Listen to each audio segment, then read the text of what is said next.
अस्सलाम वालेकुम नाज़रीन। साइंस की दुनिया में इन्हें कभी तो दूसरी कायनात में जाने का रास्ता कहा जाता है तो कभी मौत का गड्ढा। क्या ब्लैक होल के पीछे हज़ारों गहरे राज छुपे हैं या फिर ये सिर्फ और सिर्फ एक सैयारा ही है। नाज़रीन, आज के इस वीडियो में हम आपको ब्लैक होल के मुतालिक चंद ऐसे दिलचस्प हक़ाइक़ बताएंगे जो यकीनन आप आज से पहले नहीं जानते होंगे। तो वीडियो में मज़ीद आगे बढ़ने से कबल आपसे एक रिक्वेस्ट है कि अगर आपने अभी तक हमारे इस यूट्यूब चैनल वकास टीवी को सब्सक्राइब नहीं किया तो इसको सब्सक्राइब करके साथ मौजूदा बेल के आइकन को भी प्रेस कर दें ताकि हमारे नए आने वाले ऐसे दिलचस्प और मालूमाती वीडियोज़ आप तक बआसानी पहुँच सकें। नाज़रीन, जब कोई बहुत बड़ा सितारा अपनी तबीई उम्र पूरी करने के बाद मौत के करीब होता है तो वो फट जाता है या फिर ब्लैक होल में तब्दील हो जाता है। कोई भी सितारा ब्लैक होल तब बनता है जब इस सितारे के तमाम मादे एक छोटी सी जगह पर कैद हो जाएं। मिसाल के तौर पे अगर हम सूरज को चारों तरफ से दबा दबा कर एक टेनिस बॉल जितना कर दें तो ये ब्लैक होल में तब्दील हो जाएगा। ब्लैक होल में इंतहाई छोटी सी जगह पे इतने ज़्यादा मादे होने की वजह से इनकी कशिश इतनी होती है कि वो रोशनी तक को भी निगल जाते हैं। ब्लैक होल इस कदर ताकतवर होता है कि पूरे का पूरा सितारा ही निगल जाता है। साइंसदानों के मुताबिक ब्लैक होल एक आसमान से दूसरे आसमान तक का रास्ता होते हैं और इस बात को आज से 1400 साल पहले कुरान करीम में बताया जा चुका है। अल्लाह ताला कुरान पाक में फरमाते हैं, तर्जुमा, आसमान और तारे की कसम, और तुम्हें क्या मालूम तारिक क्या है?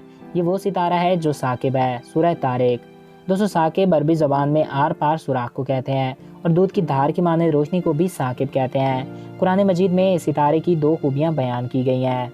पहली कि वो तारिक है यानी रास्ता, दूसरी साकिब होना। साइंसदानों के मुताबिक भी ब्लैक होल एक आसमान से दूसरे आसमान तक का रास्ता है और ब्लैक होल में एक दूध की धार की माने रोशनी खारिज होती है। ब्लैक होल की खोज इसी सदी में हुई और इंसान 19वीं सदी में ब्लैक होल के बारे में बिल्कुल नहीं जानता था, मगर आज से 1400 साल पहले कुरान करीम में इस सितारे के बारे में बताया जा चुका है।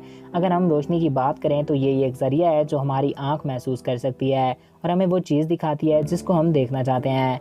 इस पे बाज़ लोगों का ये भी सवाल है कि अगर ब्लैक होल रोशनी तक को निकल जाता है तो फिर ब्लैक होल से रोशनी टकरा कर वापस हमारी आंखों तक नहीं पहुंच सकती, तो फिर साइंसदान ब्लैक होल को कैसे देख सकते हैं? ये भी एक बहुत बड़ा सवाल है, मगर साइंटिस्ट ने पिछले कुछ सालों में दावा किया है कि इन्होंने हज़ारों ब्लैक होल को हमारी मिल्की वे गैलेक्सी में दरियाफ्त किया है और अगर कोई ब्लैक होल हमारी ज़मीन के नज़दीक आ जाता है तो फिर हमारी ज़मीन मिनटों में नूडल की तरह खिंचकर इसमें समा जाएगी। मगर खुशकिस्मती की बात यह है कि हमारे नज़दीक कोई ऐसा ब्लैक होल मौजूद नहीं जो कि हमारी ज़मीन को निगल सके। तो नाज़रीन, आई होप आपको ये वीडियो अच्छा लगा होगा और आपकी मालूमात में इजाफा हुआ होगा। अगर आपको हमारा ये वीडियो अच्छा लगा और आपकी मालूमात में इजाफा हुआ तो हमारे इस यूट्यूब चैनल वकास टीवी को सब्सक्राइब करें और साथ मौजूदा बेल के आइकन को भी प्रेस करें। और अगर आप किसी भी टॉपिक पर वीडियो देखना चाहते हैं तो कमेंट्स बॉक्स में अपनी राय से ज़रूर आगाह कर सकते हैं। एक नए दिलचस्प और इन्फॉर्मेटिव वीडियो में फिर मिलेंगे।